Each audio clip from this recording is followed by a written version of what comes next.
Living 702, episode number 10. The big 10 for us. We've got Carmen Tenorio, owner of Red Rice. Carmen, tell us your story. How'd you end up in Vegas? Well, we wanted better opportunities for our two boys. We used to live in Northern California, and we came on vacation one day and loved it. So, yeah. How long have you guys been in town now? Going on 14 years. Yeah, this year will be 14 years. And how long has the restaurant been open? Next month will be 5 years. 5 years, okay. And what made you decide to open a restaurant? We've always cooked out of our house. We've, growing up, my mom used to cook for, everybody in Guam, all the parties. And so I always grew up with food.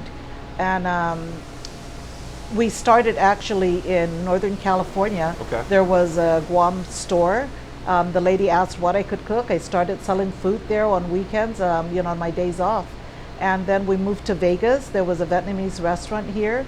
I was buying, some mochi flour all the time, and she's like, "What do you do with that?" And I told her I make donuts. So one day I gave her some, and she's like, "Hey, we have a kitchen here. We have food license. Do you want to sell some?" Oh, so wow. I'm like, "Okay." And then that started on Saturdays, and then we just kept increasing the menu, empanadas, and some other stuff. Okay. Yeah. What are some of the more popular items that you folks serve here at Red Rice? Definitely Red Rice, the chicken kelaguen, our barbecues are very popular. And then we also have a special dish, our chamorro beignet. It was inspired by the movie Chef. Okay. I watched it 15 times, and finally I'm like, I think I can make a beignet. We do make it out of our coconut donut. Okay. And we have a drizzle, mango, strawberry, or raspberry that people really like. Also our coconut flatbread, we call it titizas, and that's really popular. It's a snack. You can eat it with the kelaguen, you can eat it with butter. People eat it as a dessert because it is a little sweet. Okay. Those are items actually that people order every day.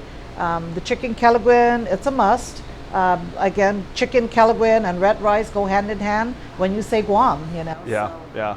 Well, we're lucky enough today. She's cooking up a special batch for us, so I can't wait to try it. When you folks opened the restaurant, what were some of the challenges that you might have faced when you guys were getting going? The crazy thing is, even though I've cooked from home, we've never cooked in a restaurant setting. We've never really owned a business, so we kind of jumped in the deepest part of the ocean without a life vest. And we just learned. I didn't have recipes. I've always watched my mom, my aunts cook, and we just go by taste. But owning a restaurant, everything has to be consistent. So it took me 2 or 3 months to finally get recipes down. And so I pre-package all my seasonings. Anybody can cook it, really. All my staff, they make everything now. I can go on a little vacation or take a day off and, not worry about it not tasting the same. But all the recipes, they're all your own from home or your family, correct? Correct, yeah. And you keep them locked down, no one else knows them but you. Yep. In fact, when people ask me, "Hey, how do you make this?" I'm like, "Well, let me tell you, but then I got to shoot you, I mean, yeah. Okay, we're not asking for any recipes today. So you guys have been in business around 5 years. Where exactly are we located? We are in Henderson, even though our address is Las Vegas. Okay. We're right off the 215 and Eastern. Okay. Right on the food strip, the whole Eastern is just food, but we're right off the freeway. Okay, awesome, conveniently located. Is there anything else that you might want to share with some of our viewers about your restaurant, your food, other than come down here and try everything that you guys have? In Vegas, there are so many different ethnics, and Guam, honestly, people think it's a salad. I think we were put on the map when Korea did, that thing a couple years ago. But everybody that's tasted our food, they just say it has so much flavor. And so that's what we want to share with people. Our hospitality, the flavors that we grew up with, people just need to taste it. Yeah.